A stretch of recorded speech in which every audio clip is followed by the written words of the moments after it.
হ্যাঁ, আচ্ছা নমস্কার। আমি অ্যাডভোকেট অরিন্দম কাঞ্জিলাল এই মুহূর্তে কালীঘাটপন্থী তৃণমূল হিসেবে বলছি। কোনো এদিক ওদিক করার চেষ্টা করবে না। আপনারা নিশ্চয়ই জানেন যে বারুইপুরে একটি গণধর্ষণ ঘটেছে, যেখানে 4 থেকে 5 জন ব্যক্তি এবং তার সাথে সাথে আরও কিছু দুষ্কৃতী মনস্কামনাপূর্ণ সম্পন্ন ব্যক্তিত্ব তারা সামনাসামনি হয়ে 12 বছরের একটি মেয়েকে গণধর্ষণ এবং হত্যা করেছেন। এবং সেই পরিপ্রেক্ষিতে নিশ্চয়ই দেখেছেন যে 2024 সালে যখন আরজি কর ইনসিডেন্ট হয়েছিল, সেখানে মেইন স্ট্রিম মিডিয়া হাউস, বড় বড় যারা মিডিয়া চ্যানেল, যারা এই মুহূর্তে ভারতীয় জনতা পার্টির টাকায় বিক্রি হয়ে গেছেন, তারা সেই সময় কি সুন্দরভাবে ঝাঁপিয়ে পড়েছিল। মানে তাদের আলটিমেট সেই সময় উদ্দেশ্য ছিল একজন মানুষকেই স্মরণ। এবং দেখুন, সেই মানুষটি এখনও বহাল তবিয়াতে নির্ভয়ে বসে আছে। এই মানুষটি কাউকে কখনো ভয় পাননি বলেই এখন অবধি দেখুন, না শুধু আমি একা বলে না, আমার মতো প্রচুর কর্মী সমর্থক এখানে বসে আমরা কাউকে কোনোদিনও ভয় পাইনি। আজকে আমরা প্ল্যান করেছিলাম যে দিদি প্ল্যান করেছিলেন যে উনি বারুইপুরে যাবেন এবং নির্যাতিতার পরিবারের সাথে গিয়ে নিজে মিট করবেন। কারণ দেখুন, একটা গণতান্ত্রিক দেশ, ভারতবর্ষের সংবিধানের আর্টিকেল 14 পরিষ্কার করে বলে দেয় ইকুয়ালিটি বিফোর ল। যে ইকুয়ালিটি বিফোর লকে নিয়ে ভারতীয় জনতা পার্টির সবথেকে বেশি এখন কষ্ট, সবথেকে বেশি এখন দুঃখ, সবথেকে বেশি তারা মর্মাহত। এবং তার সাথে তারা ভুলে যান আর্টিকেল 21 বলে একটা জিনিস আছে, protection of life and personal liberty. এই দুটো জিনিস নিয়ে যাদের এই মুহূর্তে গাত্রদাহ, একটা সামান্য একজন, উনি তো এই মুহূর্তে চিফ মিনিস্টার নন, উনি তো একজন সামান্য মানুষ। আপনিও যে, আমিও তাই, আমরা প্রত্যেকে এখানে যা আছি সবাই, একটা সামান্য মানুষকে তার গণতান্ত্রিক অধিকার প্রয়োগ করা থেকে রেস্ট্রিক্ট করছেন কেন? উনি বলেছিলেন আমি যাব, আমি নিজে গিয়ে একা দেখা করব, যেটা উনি 2024 সালে যখন আরজি কর ইনসিডেন্ট ঘটে উনি নিজে মিট করেছিলেন। ভয় পাচ্ছেন কেন? গণতান্ত্রিক পদ্ধতিতে আপনাদের তো দাবি, আসুন না গণতন্ত্রের পথে থাকুন। মানে এত ভয় পাওয়ার কিছু নেই। মানে আমার ভালো লাগছে অন্তত দেখে, আর ये डर मुझे अच्छा लगा যে এখনও মানে আপনাদের তো নাকি দাবি যে আমাদের ঝান্ডা দলের লোক নেই, আমাদের কি লোকবল খুব কম, আমরা নাকি মহাশূন্যে বিলীন হয়ে গেছি।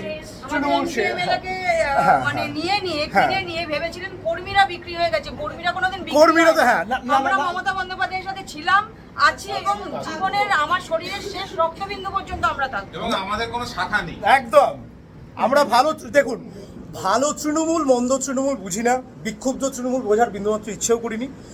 একটা জায়গায় যেখানে ছিলাম চৌঠা মেয়ের আগে, সেখানেই বসে আছি। দেখুন, ভদ্রমহিলার সামনে বসে আমি একদম ইয়ার্কি মারছি না। দিদি একটু হাই করে দাও, একটু কিছু বলে দাও। না না, নমস্কার সবাইকে। সবই তো দেখতে পাচ্ছেন এবং আপনারা দেখছেন যে আমি যখন থেকে ঘটনা শুনেছি আমি খুবই উদ্বিগ্ন। এর আগেও ভগবানপুর মিদনাপুরে, পটাশপুর মিদনাপুরে, কুচবিহারে, দুর্গাপুরে, বেহালায়, দিনহাটায়, পানিহাটিতে অনেক জায়গায় অনেক মেয়ে ধর্ষিত হয়েছে। এবং আজকেও বারুইপুরের যে ঘটনা এক মারাত্মক রূপ নিয়েছে, কারণ মানুষ সহ্য করতে করতে মানুষের ধৈর্যের বাঁধ ভেঙে গেছে, যতটুকু আমি শুনতে পেয়েছি। কারণ আমি কোনোদিন জীবনে কোনো দাঙ্গা হাঙ্গামা করার পছন্দ করি না এবং করিনি। আমি ভেবেছিলাম আমি তাদের পরিবারে একাই যাব এবং গিয়ে তাদের শোকসন্তপ্ত পরিবারের সাথে একটু দেখা করব, তাদের কথা শুনে আসবো। কিন্তু দেখুন, আমার বাড়ির সামনে থেকে একেবারে সমস্ত রাস্তা, মোড়ে মাথা থেকে আমার বাড়ি পর্যন্ত রুটমার ছুটছে এবং পুরোপুরি প্রায় 1000 পুলিশ, সিআরপিএফ থেকে শুরু করে আরও সমস্ত পুলিশ, ছেলে পুলিশ, মেয়ে পুলিশ, গুন্ডা দমন পুলিশ, ডাকাত দমন পুলিশ, গাঁজা দমন পুলিশ, সবাই মিলে সেখানে জমায়েত হয়েছে। কি না তো আমাদের নাকি নজরবন্দি করে রাখা হয়েছে, আমি শুনছি হাউস অ্যারেস্ট করা হয়েছে, মুখে না বললেও এটা তো সেটাই প্রমাণ হয়। এমন কি ঘটলো যে আমার বাড়ির সামনে রুট মার্চ করতে হচ্ছে? এখানে তো কোনো 144 ধারা নেই।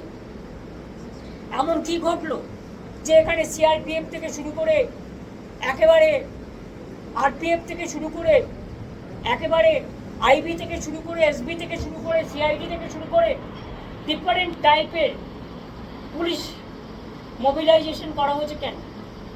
আমরা কি চোর না ডাকাত? না আমি জীবনে কোনোদিনও দাঙ্গা করেছি? যখনই যেখানে মানুষ বিপদে পড়েছে, এমনকি যেটা নিয়ে আমাদের সকল মানুষ দিন রাত জেগেছে, আমিও কিন্তু মিছিল করেছি, প্রতিবাদ মিছিল, এবং সঙ্গে সঙ্গে আমি তার বাবা মার সাথে কথা বলেছিলাম, তাদের বাড়িও গিয়েছিলাম। দেখুন, কেউ আমাকে পছন্দ করতে পারে না করতে পারে, সেটা আলাদা ব্যাপার, কিন্তু আমি তো আজকে তো আমার কোনো সিকিউরিটিও নেই, আমি তো একা। তাহলে আপনাদের আমাকে নিয়ে এত চিন্তা কেন? আপনারা আমাকে বেরোতে দিচ্ছেন না কেন? আমাকে নিয়ে এত ভয় কেন? আমাকে নজরবন্দি করে রেখেছেন কেন? যদি সত্যি করে থাকে নজরবন্দি, নোটিফিকেশন ইস্যু করুন। তা নাহলে আমার পাড়ায় লুটমার করছেন কেন? কোনো গণ্ডগোল নেই, কোনো অশান্তি নেই, কোনো কিছু নেই। আপনারা কেন এত পুলিশ মোবিলাইজেশন করেছেন? ইভেন এটাও ভুলে গেছেন শিষ্টাচার। রাতের বেলায় এত পুলিশ মোবিলাইজেশন করে রেখে দিয়েছেন। আমি জানি না আপনারা কি চান। আর্টিকেল 14 থাকবে না, আর্টিকেল 19 থাকবে না, আর্টিকেল 21 থাকবে না, শুধু আপনারা একাই থাকবেন আর এক পক্ষ থাকবেন। অন্য পার্টি গেলে সাতকুল মা, আর আমার বেলায় তৃণমূল ধাপ, বন্ধ ধাপ। শুনুন, আমরাই অরিজিনাল তৃণমূল কংগ্রেস, তো তাই আমাদের ভয় পায়। গদ্দারদের ভয় পায় না, বেঈমানদের ভয় পায় না। তাই যারা বিজেপির সাথে মিলে আছে তাদের মিছিল মিটিং করতে যায়, যেতে দেয়, আমাকে দেয় না। তো আমি একা মানুষ, আমি তো আজকে কমন পিপুল, আমি তো লেস ইম্পর্টেন্ট পার্সন। আমি মনে করি I M A less important person from the beginning. Even আমি যখন ভিআইপি ওরা কনসিডার করতো, আমি কনসিডার করতাম না, আমি ট্রাফিকে দাঁড়াতাম। তার কারণ আমি কোনোদিন আমার সাধারণ জীবনযাপন থেকে সরে যাইনি, কোনোদিন যাবও না। কাজে আপনাদের কাছে আমি বলবো, যে কথা বলছে অরিন্দম ভাই সম্পূর্ণ সত্য। আমি যেতে না পারলেও তাদের পরিবারের সকলের সাথে আমার কথা হয়েছে। বাদ বাকিটা আমি উচ্চ রাখছি পরবর্তীকালে। সুতরাং বুঝতে পারছেন, গণতান্ত্রিক শাসন ব্যবস্থা একজন মানুষ যখন তার নিজস্ব কণ্ঠস্বরকে তুলে ধরেন, সেই কণ্ঠস্বরটাই ইতিহাস রচনা করে দেয়। মিলিয়ে নেবেন, আজকে এই যে মমতা বন্দ্যোপাধ্যায়কে আপনারা যেতে দিলেন না, এই মমতা বন্দ্যোপাধ্যায়ের আজকে এবং এই নির্যাতিতার পরিবারের চোখের জল ভবিষ্যতের জন্য কিন্তু আগুন হয়ে দাঁড়াবে। আর জানেন তো, রবীন্দ্রনাথের ভাষায় খুব সুন্দর একটা লাইন আছে, শেষ নাহি যে শেষ কথাকে বলিবে। সুতরাং রাজনীতির ময়দানে দেখা হবে। আমরা আমি আরেকটা বলবো, হ্যাঁ দিদি, হ্যাঁ, যখন রবীন্দ্রনাথ ঠাকুরকে কোট করলেন, গান্ধীজি সম্বন্ধে রবীন্দ্রনাথ ঠাকুর একটা কবিতা লিখেছিলেন। তার লাস্ট লাইনটা ছিল, ভয় না পেলে ভয় দেখাবে কাকে।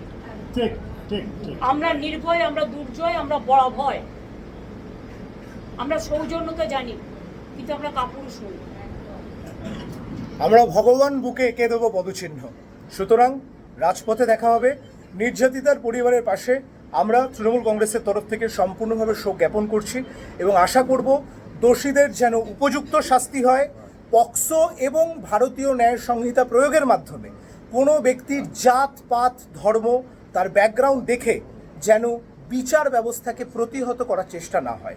কারণ আমরা আইনজীবীরা কিন্তু রাস্তায় আছি, মমতা বন্দ্যোপাধ্যায়ের সাথেই ছিলাম, ওনাকে দেখি তো সব হারিয়ে যায়নি, হেরে গেছি হয়তো, হারিয়ে যায়নি। এবং এই পরিস্থিতিতে, এই কঠিন পরিস্থিতিতে, এবং আমাদের ইচ্ছাকৃত হারানো হয়েছে সেটাও আপনারা জানেন। সুতরাং এই কঠিন পরিস্থিতিতেও আমরা নির্যাতিতার পরিবারের পাশে আছি। তৃণমূল কংগ্রেসের তরফ থেকে আপনাদের সকলকে ধন্যবাদ। আশা করব এবং অনুরোধ রাখবো এই ভিডিওটি সর্বসম্মুখে শেয়ার করে আরও বেশি সংখ্যক মানুষের কাছে বেশি করে ছড়িয়ে দিন। ধন্যবাদ। Advocate Arindam Kanjilal, signing off.